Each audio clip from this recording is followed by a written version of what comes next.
Hola, soy Florencia Báez Damiano. Hoy me acompaña José del Valle. Estamos en el edificio del Molino. Y bueno, José, estamos muy contentos de recibirte y de que hayas aceptado esta invitación de recibirte en Buenos Aires. Muchas gracias, muy contento yo también de estar aquí.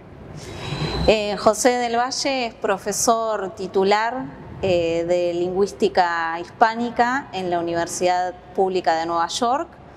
Estudió en la Universidad de Santiago de Compostela Filología y realizó su doctorado en Lingüística Hispánica en la Universidad de Georgetown. Bueno, José, lo primero que quiero preguntarte es por tu trayectoria, cuáles son tus referentes y qué te llevó a dedicarte a la glotopolítica. Bueno, de nuevo muchas gracias por la invitación, un placer para mí estar aquí conversando contigo. Pues como dijiste, estudié filología en la Universidad de Santiago de Compostela en los años 80. La formación que nos daban en aquella época y en la Facultad de Filología estaba a caballo, por un lado, entre los métodos filológicos tradicionales y por otro el análisis estructuralista de textos.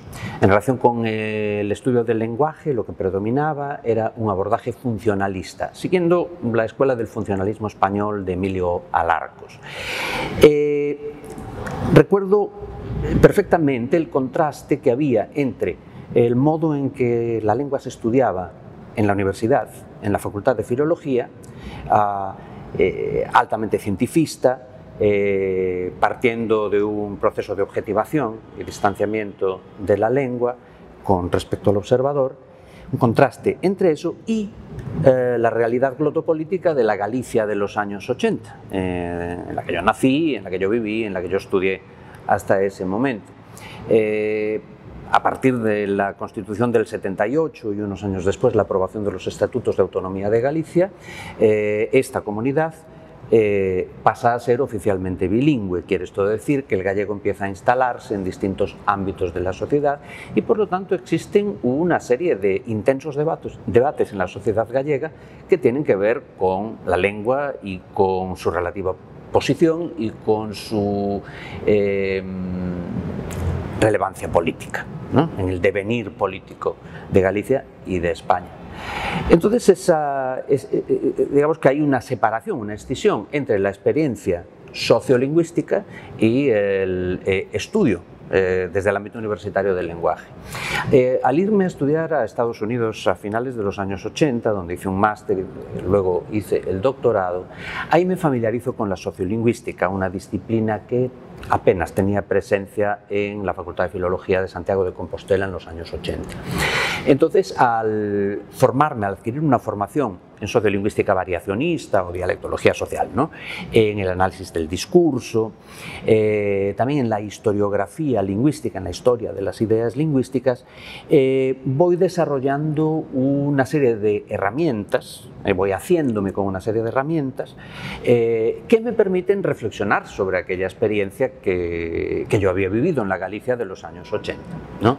Entonces ahí es donde cobro conciencia de que existe un espacio intelectual, un espacio de la investigación académica, donde se forjan modelos que permiten analizar y observar el lenguaje desde una perspectiva sociológica y política incluso. De modo que ese momento, ¿no?, en el que yo me formo como sociolingüística es bastante importante.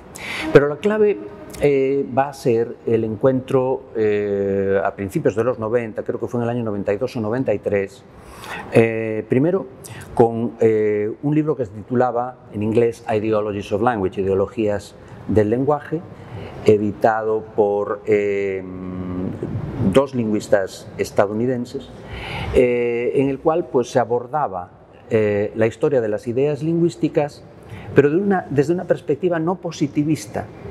Se abordaba desde una perspectiva que impulsaba a analizar la emergencia de ideas lingüísticas, de doctrinas para el estudio del lenguaje, en el contexto de su producción. Y ese contexto de producción incluía la realidad sociopolítica de las comunidades, de las formaciones sociales, ¿no?, donde esto ocurría. Al mismo tiempo, me encuentro con el trabajo que está desarrollándose en Argentina y en torno a la figura de Elvira Arnoux. Ahí el término glotopolítica y digamos la lectura de algunos de los autores franceses, ¿no?, en los cuales se había inspirado parcialmente la escuela bonaerense, es lo que me va a llevar finalmente a ubicarme en ese espacio, formado en una tradición filológica de los años 80, no la formación filológica clásica, sino esa tradición filológica de los años 80, formado luego en la sociolingüística y ya de manera un poco más autónoma, habiendo desarrollado un perfil particular como sociolingüista, que me incitaba a mirar críticamente los fenómenos sociolingüísticos. Quiero preguntarte por tu experiencia enseñando español en Estados Unidos. ¿Cómo impactó esta experiencia en tus investigaciones? Bueno, tuvo un gran impacto, porque la enseñanza del español en Estados Unidos para mí fue una sorpresa. Yo llegué a Estados Unidos y, en los años 80 todavía, y yo imaginaba enseñar español utilizando como referencia la experiencia que yo había tenido estudiando inglés o francés en España. Y en parte me sirvió esa experiencia como estudiante de inglés y de francés a la hora de empezar a formarme, a desarrollar yo un perfil profesional como docente de español. Sin embargo, pronto me di cuenta de que había una singularidad y esta residía en el hecho de que el español en Estados Unidos tiene un estatus que trasciende el de lengua extranjera. Una cosa es que efectivamente haya muchos norteamericanos anglohablantes que estudian el español como lengua extranjera, pero lo estudian en un contexto nacional, en un cierre nacional, dentro del cual el número de hablantes de español es elevadísimo, porcentualmente elevadísimo. Y no solo eso, sino que en las aulas, en los salones de clase donde se enseñaba español, cada vez más, a partir de finales de los años 80, iba habiendo un alumnado de origen latinoamericano, un alumnado al que le estabas enseñando español como lengua extranjera y para quienes el español en realidad no era una lengua extranjera. ¿Verdad? Te encontrabas con un alumnado que, para empezar, tenía un perfil sociolingüístico muy heterogéneo, porque no era lo mismo alguien que hubiera nacido en Estados Unidos en el seno de la familia puertorriqueña que alguien que hubiera llegado a Estados Unidos a los 10 años con sus padres, ¿verdad? No era lo mismo una persona que tenía estatus de ciudadano versus una persona que no lo tenía. Es decir, había una heterogeneidad socioeconómica en el perfil del alumnado que enseguida me hizo ver que la enseñanza del español en Estados Unidos no era análoga a la enseñanza del francés en la Alliance Française de Santiago de Compostela o a la enseñanza del inglés en el Instituto Eduardo Pondal de Educación Secundaria, ¿no?, en Santiago de Compostela. A medida que pasaron los años y que yo fui avanzando en mi formación, del máster al doctorado y del doctorado ya a la condición de profesor, fue aumentando también el porcentaje de personas de origen latinoamericano que llegaban a la universidad.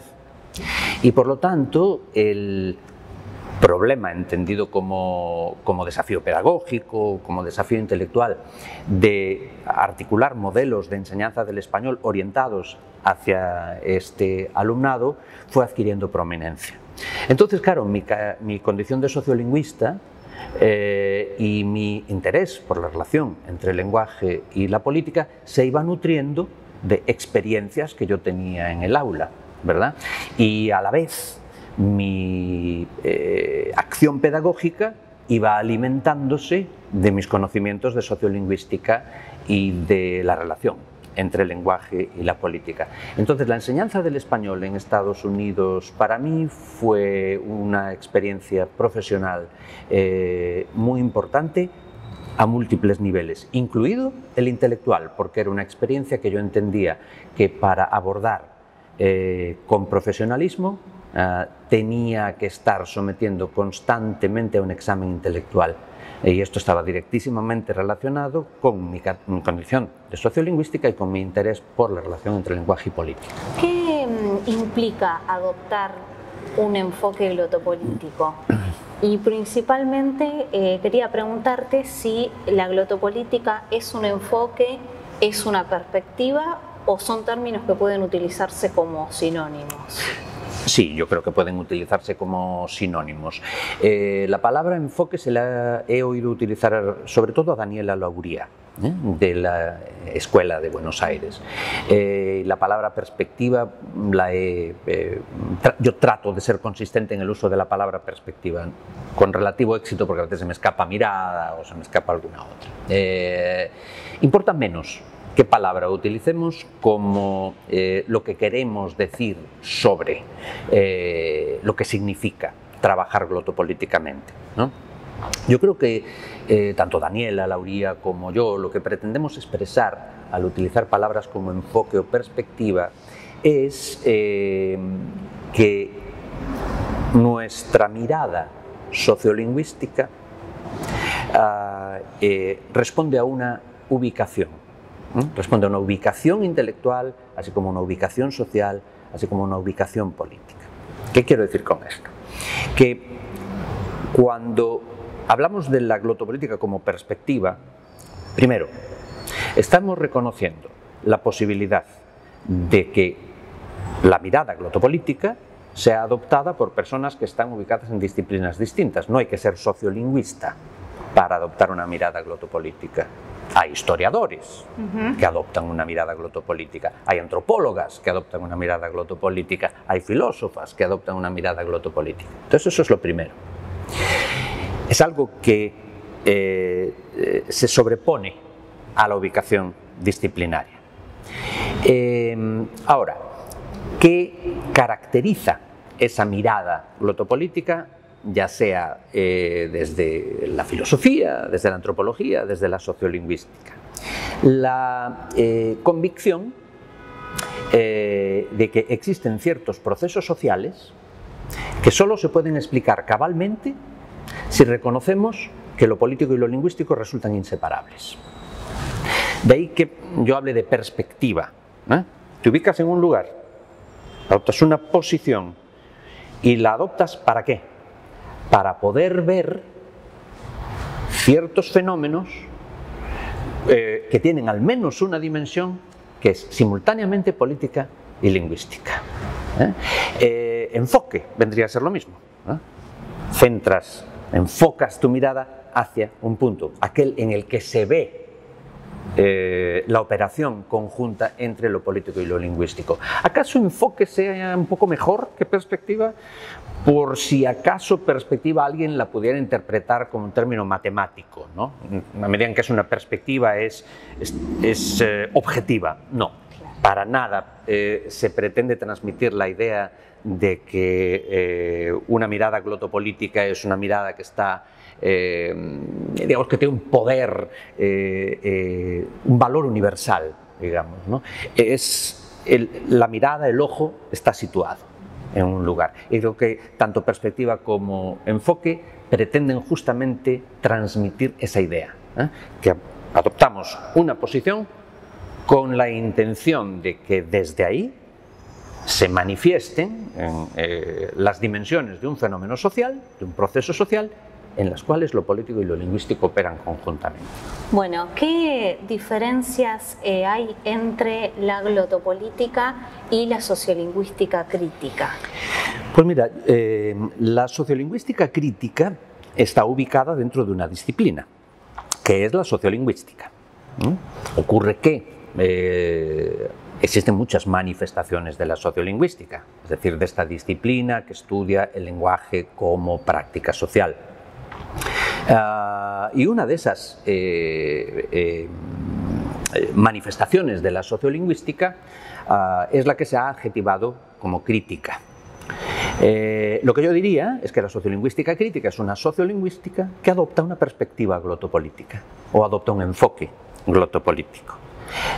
Por lo tanto, si alguien, un sociolingüista como yo, que dice que trabaja desde una perspectiva glotopolítica, es lo mismo que decir que yo hago sociolingüística crítica. Entonces, en ese sentido, sería lo mismo. Pero me parece útil la distinción entre sociolingüística crítica y glotopolítica. ¿Para qué? Para abrir la posibilidad de que en torno a la palabra glotopolítica confluyamos personas desde disciplinas distintas.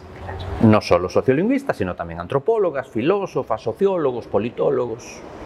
Entonces yo creo que esa es la virtud que tiene el mantener esa distinción entre sociolingüística crítica y glotopolítica. Y no es la primera vez que me hacen esta pregunta, ¿no?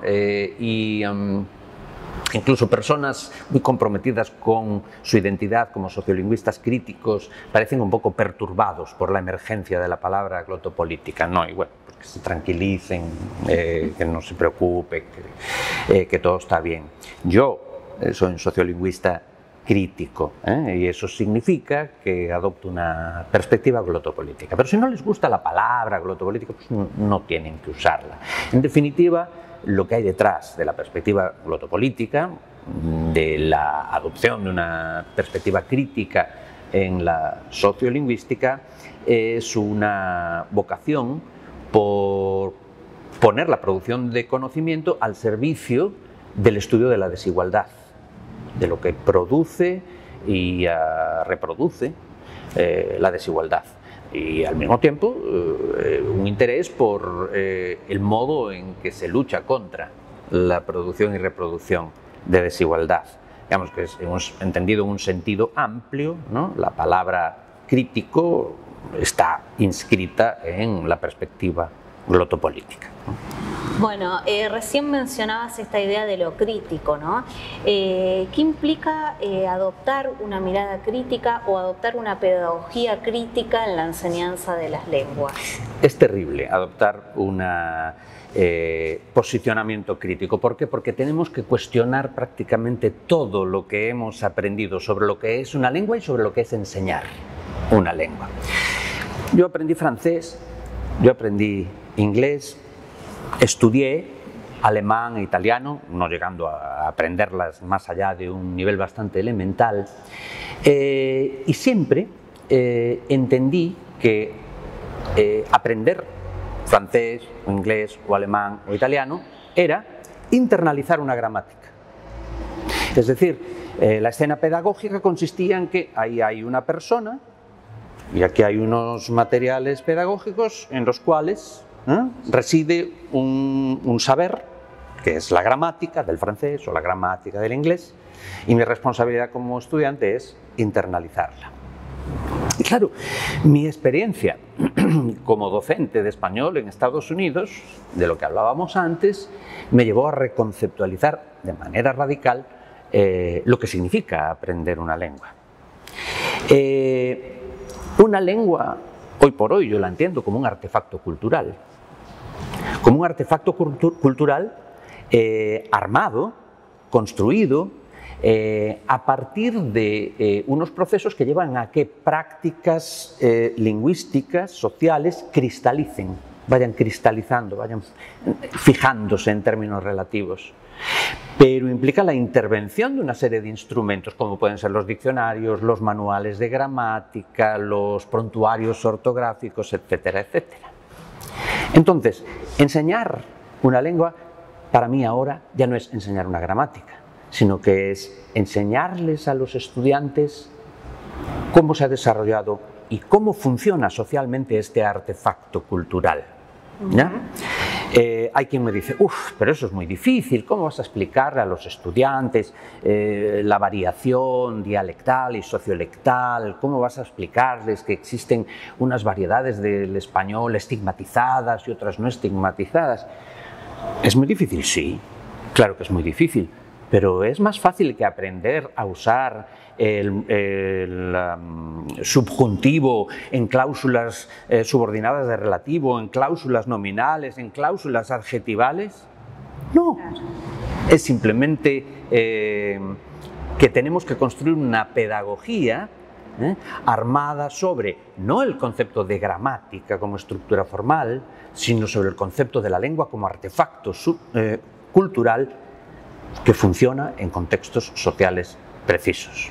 Claro, es lo que vos también denominas como educación lingüística, ¿no? Exactamente, yo me refiero a la educación lingüística más que a la enseñanza de lenguas. ¿Por qué? Porque enseñanza de lenguas, digamos que ese sintagma está demasiado ligado a la idea de existe una gramática, la gramática de la lengua, y eso es lo que nos corresponde hacer en clase, ¿no? Transmitirle al estudiante, colocar esta gramática y ponérsela en la cabeza, ¿ya? Yo creo que hay que educar al estudiante lingüísticamente para que aprendan y se sensibilicen ante el funcionamiento de las lenguas en la sociedad, no solo como instrumentos para la transmisión de información, que sí lo son, sino también como herramientas por medio de las cuales nos posicionamos socialmente, construimos relaciones, afirmamos nuestro poder, etcétera, etcétera, etcétera. Claro. Bueno, y también ahí, digamos, es interesante esta idea que vos planteás en un artículo que se publicó en uno de los anuarios de Glotopolítica, en el que planteás que hay una norma social y una norma gramatical, ¿no? Bueno, de hecho, yo lo que diría es que la norma gramatical autónoma no existe.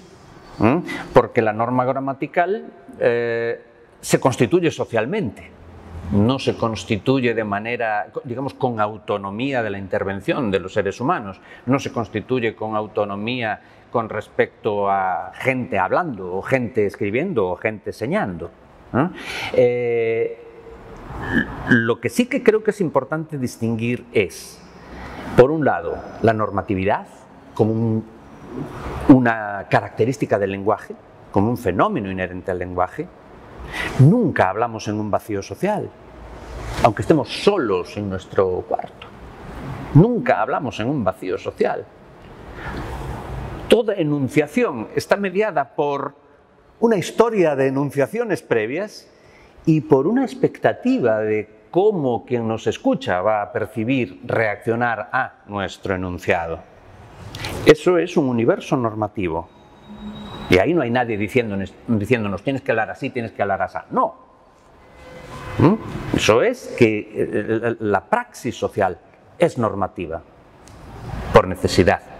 Eso es distinto de las intervenciones prescriptivas sobre el lenguaje. Claro. Desde la mamá o el papá que le dicen al niño que no se dice ponido, claro, se dice puesto. ¿No? Ahí hay un acto prescriptivo, en algunos casos y plof, en mi gente de mi generación, ahora me imagino que ya no se hace, ¿ya? O la gramática prescriptiva que se le enseña a los niños en las escuelas de su lengua nativa. Le di un golpe al micrófono.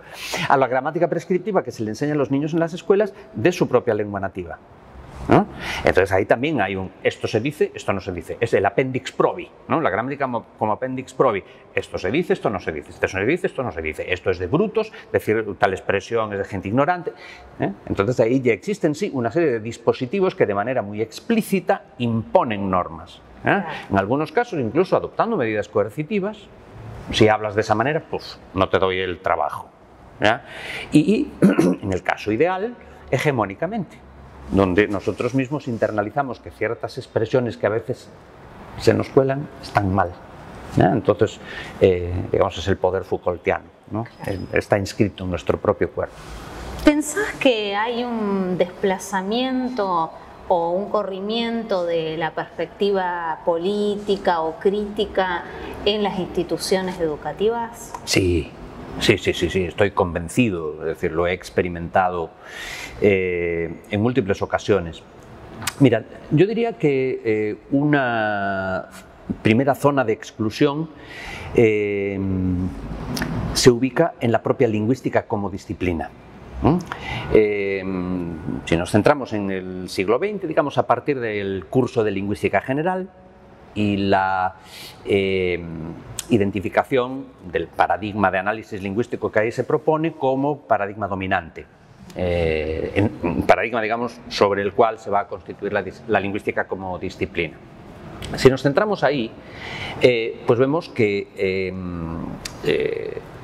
progresivamente, a medida que avanzan las décadas, siglo XX y ya ha llegado el XXI, lo que observamos es una cada vez mayor radicalización de la operación quirúrgica que lleva a cabo Saussure, por medio de la cual separa el lenguaje y su dimensión formal del ser humano, de la voluntad humana, ¿no? Esta es una dimensión paradójica, además del curso de Lingüística General, porque esa operación quirúrgica, esa deshumanización del lenguaje, se perpetra al tiempo que se afirma la condición social del mismo. Ahí, en fin, está el tema de cómo Saussure o cómo en el curso de Lingüística General se conceptualiza lo social. Hay toda una serie de coincidencias con Durkheim que han estudiado los especialistas, ¿no? Entonces esto es lo que va a dar como resultado el hecho de que en el desarrollo institucional de la lingüística, y cuando me refiero al desarrollo institucional estoy pensando en el perfil que van adquiriendo los departamentos de lingüística, en el perfil que van adquiriendo las asociaciones profesionales de lingüística, qué tipo de estudios se priorizan y cuáles se marginan, qué tipo de cátedras se crean, cuando aparecen fondos para la investigación lingüística, qué tipo de temas, métodos, etcétera, se priorizan y cuáles no. Entonces, una revisión de la historia del desarrollo de la lingüística nos revela una clarísima marginación, cuando no exclusión, de perspectivas críticas o digamos de perspectivas de carácter glotopolítico, ¿no? ¿Y a quién te parece que beneficia, digamos, en términos glotopolíticos estas decisiones? Vamos a ver, en la actualidad los grandes beneficiarios de ese devenir de la disciplina lingüística son las grandes corporaciones que controlan el desarrollo de la tecnología digital. La lingüística computacional, ¿verdad?, es con todo el respeto para la lingüística computacional, pero digamos que es el llevar hasta sus últimas consecuencias esa deshumanización del lenguaje que comienza, ¿no?, un programa que se establece en el curso de Lingüística General atribuido a Saussure, ¿no? Entonces, el beneficiario sería la lingüística computacional y, digamos, por extensión, ¿quién se está beneficiando de los conocimientos producidos por la lingüística computacional hoy en día? ¿No es cierto? Entonces, yo creo que ahí hay una clara lectura glotopolítica o política, en realidad, del devenir de la lingüística, ¿no? En el contexto que yo más conozco, que es el estadounidense, donde yo me desarrollé profesionalmente, me resulta muy evidente que en los departamentos de lingüística el potencial de futuro lo tienen las ramas de lingüística computacional, ¿no? Ocurre en mi universidad, en la Universidad Pública de Nueva York, en CUNY, ¿no? Y claro, en las últimas décadas ha resultado pues muy evidente el modo en que la institución universitaria es forzada, ¿no?, se la fuerza a moldarse, a adaptarse a las condiciones que se le imponen a la universidad desde el ámbito de la política, desde el ámbito de la economía, y con digamos, con el decaimiento de lo público, digamos, con el desprestigio de lo público desde mi punto de vista, como producto de campañas de acoso y derribo por parte de ciertos sectores conservadores, ¿no?, del espectro político, como producto de eso, pues las universidades han ido respondiendo, convirtiéndose cada vez más o adoptando cada vez más protocolos de funcionamiento análogos a los de las empresas. Es decir, las universidades cada vez más funcionan de acuerdo a una lógica empresarial. Y en ese contexto es muy evidente que el espíritu crítico o que el abordaje crítico de la propia producción de conocimiento no tiene lugar. Podríamos pensar conspiratoriamente, y a lo mejor sin equivocarnos, que existe una voluntad de neutralizar, de castrar el potencial crítico de la ciudadanía, para que no incordien. Pero claro, si la lógica que se impone en la producción de conocimiento es una lógica mercantil, es la generación de un valor que se asocia directamente con dinero, bueno, ahí ya se produce una exclusión, ¿verdad? La Universidad Pública de Nueva York, CUNY, las humanidades y las ciencias sociales, el centro de posgrado de humanidades y ciencias sociales al cual yo pertenezco, se nos dice, pero ustedes no son sostenibles, ustedes no son rentables. O sea, rentables, sin rentabilidad, ¿no? La defines como generar dinero, pues si no somos rentables. ¿Qué implica enseñar lenguas, como mencionaba, frente a fenómenos actuales, como son, por ejemplo, la inteligencia artificial? Bueno, yo creo que precisamente porque la generación de oraciones gramaticales es algo que las máquinas cada vez van a hacer con mayor soltura, se hace más y más imperativo en la educación lingüística del alumnado el sensibilizarlos ante los efectos políticos del lenguaje, ¿no?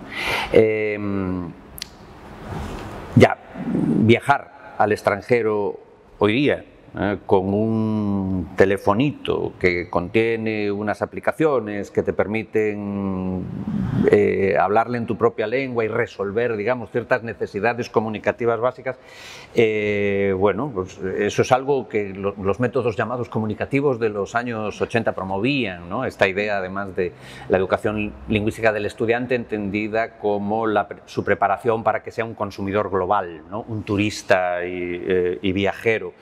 Creo que en la medida en que realmente ya no hace falta, o pronto no hará falta, se hace más y más necesario reorientar la enseñanza de lenguas hacia la educación lingüística y hacia una educación lingüística crítica que le permita a la ciudadanía el utilizar estas herramientas que la tecnología pone a nuestra disposición de una manera responsable, de una manera ética. Claro.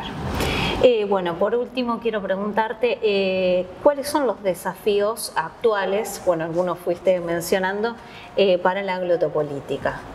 Bien, yo creo que el principal desafío es el que hemos hablado hace unos minutos.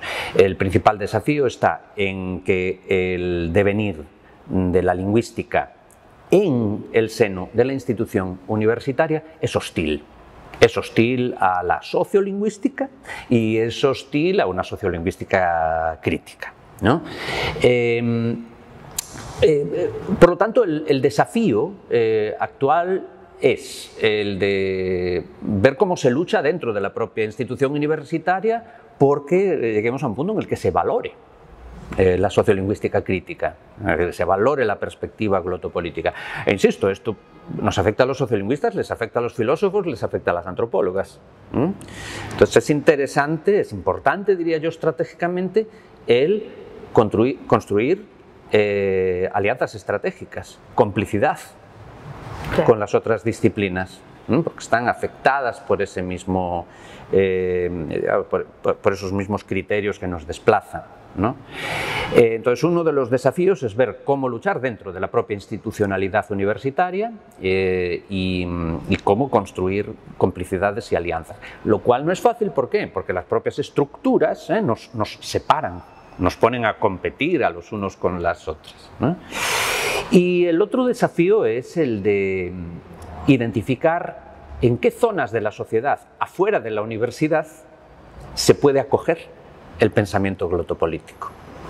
Yo tengo la convicción, a partir de mi propia observación personal y a partir del estudio un poco más detallado de ciertos procesos que se han venido dando en los últimos años en España, en Estados Unidos y en Chile, tengo la convicción de que hay muchos actores sociales extraordinariamente interesados en la glotopolítica, que en el momento en que uno consigue enganchar en un diálogo productivo con ellos, se da cuenta de cómo se pueden nutrir de los saberes que generamos desde la sociolingüística crítica, desde la glotopolítica. El desafío es descubrir cómo alguien que nos paguen por hacer investigación glotopolítica, por hacer docencia glotopolítica, encontrar algún tipo de institucionalidad que se haga cargo del valor del pensamiento glotopolítico. Bueno, José, muchas gracias. Gracias por estar hoy acá. Siempre es muy interesante escucharte. Y bueno, queremos agradecer al edificio del Molino por permitirnos realizar esta entrevista en este lugar. Muchas gracias. Muchas gracias.